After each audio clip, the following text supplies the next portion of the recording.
हरे कृष्णा, राधे राधे। नमस्कार प्रिय भक्तगणों, स्वागत है आप सभी का आपके अपने चैनल ज्ञान अर्थ में। आप सभी का दिन शुभ और मंगलमय हो। श्रोताओं, पिछले अध्याय में आपने रसपान किया। अब शकुन को देखकर महाराज युधिष्ठिर का शंका करना और अर्जुन का द्वारका से लौटना। अब आप रसपान करेंगे अगला अध्याय, जिसमें श्री कृष्ण विरह व्यथित पांडवों का परीक्षित को राज्य देकर स्वर्ग सिधार चले। श्री सूत जी कहते हैं, भगवान श्री कृष्ण के प्यारे सखा अर्जुन एक तो पहले ही श्री कृष्ण के विरह से कृश हो रहे थे। उस पर राजा युधिष्ठिर ने उनकी विषादग्रस्त मुद्रा देखकर उसके विषय में कई प्रकार की आशंकाएं करते हुए प्रश्नों की झड़ी लगा दी। शोक से अर्जुन का मुख और हृदय कमल सूख गया था, चेहरा फीका पड़ गया था। वे उन्हीं भगवान श्री कृष्ण के ध्यान में ऐसे डूब रहे थे कि वे बड़े भाई के प्रश्नों का कुछ भी उत्तर ना दे सके। श्री कृष्ण की आंखों से ओझल हो जाने के कारण वे बढ़ी हुई प्रेम जनित उत्कंठा के परवश हो रहे थे। रथ हाँकने, टहलने आदि के समय भगवान ने उनके साथ जो मित्रता, अभिन्न हृदयता और प्रेम से भरे हुए व्यवहार किए थे, उनकी याद पर याद आ रही थी। बड़े कष्ट से उन्होंने अपने शोक का वेग रोका, हाथ से नेत्रों के आंसू पोंछे और फिर रूंधे हुए गले से अपने बड़े भाई महाराज युधिष्ठिर से कहा। अर्जुन बोले, महाराज, मेरे ममेरे भाई अथवा अत्यंत घनिष्ठ मित्रता का रूप धारण कर श्री कृष्ण ने मुझे ठग लिया। मेरे जिस प्रबल पराक्रम से बड़े बड़े देवता भी आश्चर्य में डूब जाते थे, उसे श्री कृष्ण ने मुझसे छीन लिया। जैसे यह शरीर प्राण से रहित होने पर मृतक कहलाता है, वैसे ही उनके क्षण भर के वियोग से यह संसार अप्रिय दिखने लगा है। उनके आश्रय से द्रौपदी स्वयंवर में राजा द्रुपद के घर आए हुए कामोन्मत्त राजाओं का तेज मैंने हरण कर लिया। धनुष पर बाण चढ़ाकर मत्स्य भेद किया और इस प्रकार द्रौपदी को प्राप्त किया था। उनकी सन्निधि मात्र से मैंने समस्त देवताओं के साथ इंद्र को अपने बल से जीतकर अग्निदेव को उनकी तृप्ति के लिए खांडव वन का दान कर दिया और मैं दानव की निर्माण की हुई अलौकिक कला कौशल से युक्त मायामयी सभा प्राप्त की और आपके यज्ञ में सब ओर से आकर राजाओं ने अनेकों प्रकार की भेंटें समर्पित की। 10,000 हाथियों की शक्ति और बल से संपन्न आपके इन छोटे भाई भीमसेन ने उन्हीं की शक्ति से राजाओं के सिर पर पैर रखने वाले अभिमानी जरासंध का वध किया था। तदंतर उन्हीं भगवान ने उन बहुत से राजाओं को मुक्त किया जिनको जरासंध ने महाभैरव यज्ञ में बलि चढ़ाने के लिए बंदी बना रखा था। उन सब राजाओं ने आपका यज्ञ भी अनेकों प्रकार के उपहार दिए थे। उन सब राजाओं ने आपके यज्ञ में अनेकों प्रकार के उपहार दिए थे। महारानी द्रौपदी राजसूय यज्ञ के महान अभिषेक से पवित्र हुए अपने उन सुंदर केशों को, जिन्हें दुष्टों ने भरी सभा में छूने का साहस किया था, बिखेर कर तथा आंसू भरकर जब श्री कृष्ण के चरणों में गिर पड़ी, तब उन्होंने उसके सामने उसके उस घोर अपमान का बदला लेने की प्रतिज्ञा करके उन धूर्तों की स्त्रियों की ऐसी दशा कर दी कि वे विधवा हो गईं और उन्हें अपने केश अपने हाथों खोल देने पड़े। वनवास के समय हमारी वैरी दुर्योधन के षड्यंत्र से 10,000 शिष्यों को साथ बैठाकर भोजन कराने वाले महर्षि दुर्वासा ने हमें दुस्तर संकट में डाल दिया था। उस समय उन्होंने द्रौपदी के पात्र में बची हुई शाख की एक पत्ती का ही भोग लगाकर हमारी रक्षा की। उनके ऐसा करते ही नदी में स्नान करती हुई मुनि मंडली को ऐसा प्रतीत हुआ मानो उनकी तो बात ही क्या, सारी त्रिलोकी ही तृप्त हो गई है। उनके प्रताप से मैंने युद्ध में पार्वती सहित भगवान शंकर को आश्चर्य में डाल दिया तथा उन्होंने मुझको अपना पाशुपत नामक अस्त्र भी दिया। साथ ही दूसरे लोकपालों ने भी प्रसन्न होकर अपने अपने अस्त्र मुझे दिए। और तो क्या, उनकी कृपा से मैं इसी शरीर से स्वर्ग में गया और देवराज इंद्र की सभा में उनके बराबर आधे आसन पर बैठने का सम्मान मैंने प्राप्त किया। उनके आग्रह से जब मैं स्वर्ग में ही कुछ दिनों तक रह गया, तब इंद्र के साथ समस्त देवताओं ने मेरी इन्हीं गांडीव धारण करने वाली भुजाओं का निवात कवच आदि दैत्य को मारने के लिए आश्रय लिया। महाराज, यह सब जिनकी महती कृपा का फल था, उन्हीं पुरुषोत्तम भगवान श्री कृष्ण ने मुझे आज ठग लिया।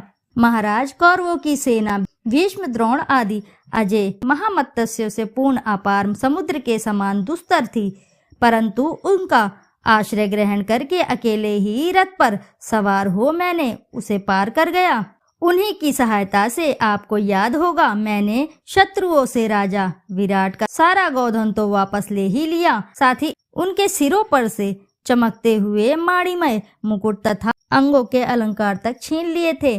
भाई जी, कौरवों की सेना भीष्म, कर्ण, द्रोण, शल्य तथा अन्य बड़े बड़े राजाओं और क्षत्रिय वीरों के रथों से शोभायमान थी। उसके सामने मेरे आगे आगे चलकर वे अपनी दृष्टि से ही उन महारथी युद्धपतियों की आयु, मन, उत्साह और बल को छीन लिया करते थे। द्रोणाचार्य, भीष्म, कर्ण, भूरिश्रवा, सुशर्मा, शल्य, जयद्रथ और बाल्हिक आदि वीरों ने मुझ पर अपने कभी न चूकने वाले अस्त्र चलाए थे, परंतु जैसे हिरण्यकशिपु आदि दैत्यों के अस्त्र शस्त्र भगवत भक्त प्रहलाद का स्पर्श नहीं करते थे, वैसे ही उनके शस्त्र अस्त्र मुझे छू तक नहीं सके। यह श्री कृष्ण के भुजंग दंडों की छत्र छाया में रहने का ही प्रभाव था। श्रेष्ठ पुरुष संसार के मुक्त होने के लिए जिनके चरण कमलों का सेवन करते हैं, अपने आप तक को दे डालने वाले उन भगवान को मुझ दुर्बुद्धि ने सारथी तक बना डाला।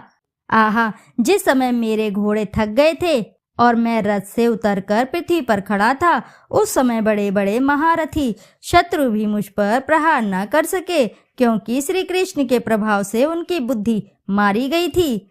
महाराज, माधव के उन्मुक्त और मधुर मुस्कान से युक्त विनोद भरे एवं हृदय स्पर्शी वचन और उनका मुझे पार्थ, अर्जुन सखा, कुरुनंदन आदि कहकर पुकारना मुझे याद आने पर मेरे हृदय में उथल पुथल मचा देते हैं। सोने, बैठने, टहलने और अपने संबंधों में बड़ी बड़ी बातें करने तथा भोजन आदि करने में हम प्राय एक साथ रहा करते थे। किसी किसी दिन मैं व्यंग्य से उन्हें कह बैठता, मित्र, तुम तो बड़े सत्यवादी हो।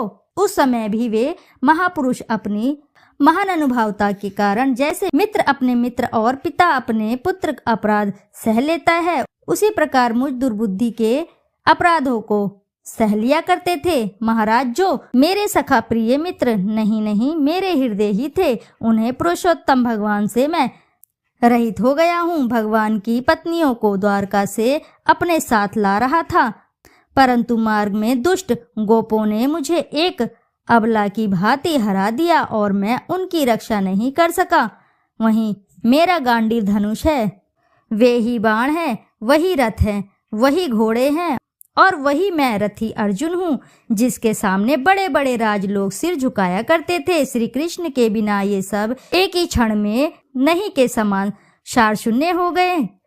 ठीक उसी तरह जैसे भस्म में डाली हुई आहुति, कपट भरी सेवा और ऊसर में बोया हुआ बीज व्यर्थ जाता है। राजन, आपने द्वारकावासी अपने सुहृद संबंधियों की बात पूछी है। वे ब्राह्मणों के शापवश मोहग्रस्त हो गए और वारुणी मदिरा के पान से मदोन्मत्त होकर अपरिचितों की भांति आपस में ही एक दूसरे से भिड़ गए और घूसों से मारपीट करके सब के सब नष्ट हो गए। उनमें से केवल 4-5 ही बचे हैं।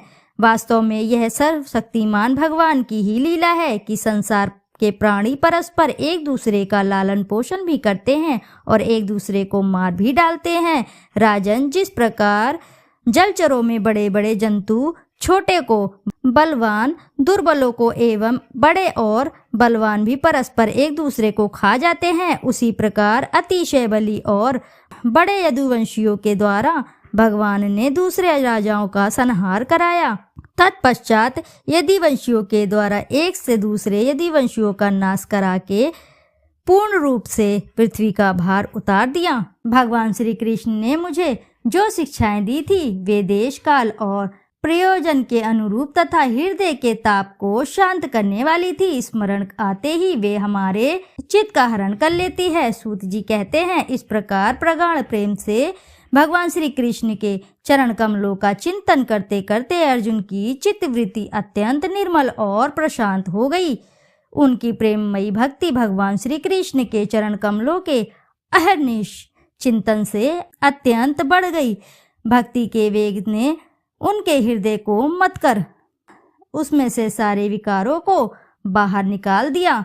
उन्हें युद्ध के प्रारंभ में भगवान के द्वारा उपदेश किया हुआ गीता ज्ञान पुनः स्मरण हो आया, जिसकी काल के व्यवधान और कर्मों के विस्तार के कारण प्रमादवश कुछ दिनों के लिए विस्मृति हो गई थी। ब्रह्म ज्ञान की प्राप्ति से माया का अवतरण भंग होकर गुणातीत अवस्था प्राप्त हो गई। द्वैत का संशय निवृत्त हो गया। सूक्ष्म शरीर भंग हुआ। वे शोक एवं जन्म मृत्यु के चक्र से सर्वथा मुक्त हो गए। भगवान के स्वधाम गमन और यदुवंशियों के संहार का वृत्तांत सुनकर निश्चलमती युधिष्ठिर ने स्वर्गारोहण का निश्चय किया। कुंती ने भी अर्जुन के मुख से यदुवंशियों के नाश और भगवान के स्वधाम गमन की बात सुनकर अनन्य भक्ति से अपने हृदय को भगवान श्री कृष्ण में लगा दिया और सदा के लिए इस जन्म मृत्यु रूप संसार से अपना मुंह मोड़ लिया। भगवान श्री कृष्ण ने लोक दृष्टि में जिस यादव शरीर से पृथ्वी का भार उतारा था, उसका वैसे ही परित्याग कर दिया, जैसे कोई कांटे से कांटा निकालकर फिर से दोनों को फेंक दे। भगवान की दृष्टि में दोनों ही समान थे। जैसे वे नट के समान मत्स्य आदि रूप धारण करते हैं और फिर उनका त्याग कर देते हैं, वैसे ही उन्होंने जिस यादव शरीर से पृथ्वी का भार दूर किया था उसे त्याग भी दिया। जिनकी मधुर लीलाएं श्रवण करने योग्य हैं, उन भगवान श्री कृष्ण ने जब अपने मनुष्य के से शरीर से इस पृथ्वी का परित्याग कर दिया, उसी दिन विचारहीन लोगों को अधर्म में फंसने वाला कलयुग आधम का महाराज युधिष्ठिर से कलयुग का फैसला छिपा न रहा। उन्होंने देखा देश में, नगरों में, घरों में और प्राणियों में लोभ, असत्य, छल, हिंसा आदि अधर्मों की बढ़ती हो गई है। तब उन्होंने महाप्रस्थान का निश्चय किया। उन्होंने अपने विनयी पौत्र परीक्षित को, जो गुणों में उन्हीं के समान थे, समुद्र से घिरी हुई पृथ्वी के सम्राट पद पर हस्तिनापुर में अभिषिक्त किया। उन्होंने मथुरा में शूर सेनाधिपति के रूप में अनिरुद्ध के पुत्र व्रज का अभिषेक किया। इसके बाद समर्थ युधिष्ठिर ने प्रजापत्य यज्ञ करके आवाहनीय आदि अग्नियों को अपने में लीन कर दिया, अर्थात गृहस्थाश्रम के धर्म से मुक्त होकर उन्होंने संन्यास ग्रहण किया। युधिष्ठिर ने अपने सब वस्त्राभूषण आदि वहीं छोड़ दिए एवं ममता और अहंकार से रहित होकर समस्त बंधन काट डाले। उन्होंने दृढ़ भावना से वाणी को मन को प्राण में, प्राण को अपान में और अपान को उसकी क्रिया के साथ मृत्यु तथा मृत्यु को पंचभूतमय शरीर में लीन कर लिया। इस प्रकार शरीर को मृत्यु रूप अनुभव करके उन्होंने उसे त्रिगुण में मिला दिया। त्रिगुण को मूल प्रकृति में, स्वर्ग कारण रूपा प्रकृति को आत्मा में और आत्मा को अविनाशी ब्रह्म में विलीन कर दिया। उन्हें यह अनुभव होने लगा कि यह संपूर्ण दृश्य प्रपंच ब्रह्म स्वरूप है। इसके पश्चात उन्होंने शरीर पर चीर वस्त्र धारण कर लिया, अन्न जल का त्याग कर दिया, मौन ले लिया और केश खोलकर बिखेर लिए। वे अपने रूप को ऐसा दिखाने लगे जैसे कोई जड़ उन्मत्त या पिशाच हो। फिर वे बिना किसी की बाट देखे तथा बहरे की तरह बिना किसी की बात सुने घर से निकल पड़े, हृदय में उस पर ब्रह्म का ध्यान करते हुए, जिसको प्राप्त करके फिर लौटना नहीं होता। उन्होंने उत्तर दिशा की यात्रा की, जिस ओर पहले बड़े बड़े महात्मा जन जा चुके हैं।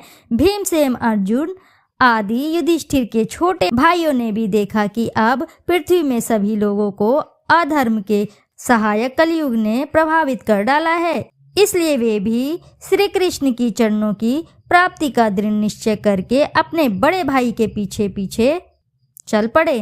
उन्होंने जीवन के सभी लाभ भली भांति प्राप्त कर लिए थे।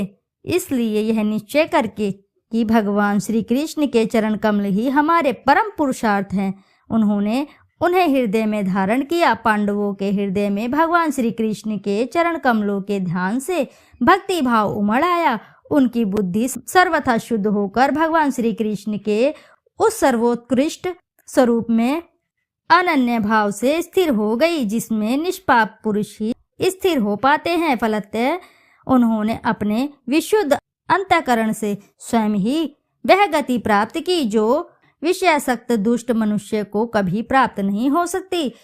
संयमी एवं श्री कृष्ण के प्रेमावेश में मुग्ध भगवानमय विदुर जी ने भी अपने शरीर को प्रभास क्षेत्र में त्याग दिया। उस समय उन्हें लेने के लिए आए हुए पितरों के साथ वे अपने लोक यमलोक को चले गए। द्रौपदी ने देखा कि अब पांडव लोग निरपेक्ष हो गए हैं, तब वे अनन्य प्रेम से भगवान श्री कृष्ण का ही चिंतन करके उन्हें प्राप्त हो गई। भगवान के प्यारे भक्त पांडवों के महाप्रयाण की इस परम पवित्र और मंगलमयी कथा को जो पुरुष श्रद्धा से सुनता है वह निश्चय ही भगवान की भक्ति और मोक्ष को प्राप्त कर लेता है। इति शुभम। जोर से बोलिए प्रिय भक्तगणों, श्रीमद् भगवत महापुराण की जय। श्रोताओं, आज का अध्याय यहीं संपन्न हुआ। श्रोताओं, यदि आपको वीडियो अच्छी लगी है तो वीडियो जरूर लाइक करें, साथ ही चैनल को सब्सक्राइब करें और एक बार अपनी सच्ची श्रद्धा के साथ कमेंट बॉक्स में जरूर लिख दें। जय श्री हरि कृष्णा। श्रोताओं, फिर मिलते हैं आपसे अगले अध्याय में, जिसमें परीक्षित की दिग्विजय तथा धर्म और पृथ्वी का संवाद के बारे में जानेंगे। फिर मिलते हैं आपसे अगले अध्याय में। जब तक के लिए नमस्कार श्रोताओं।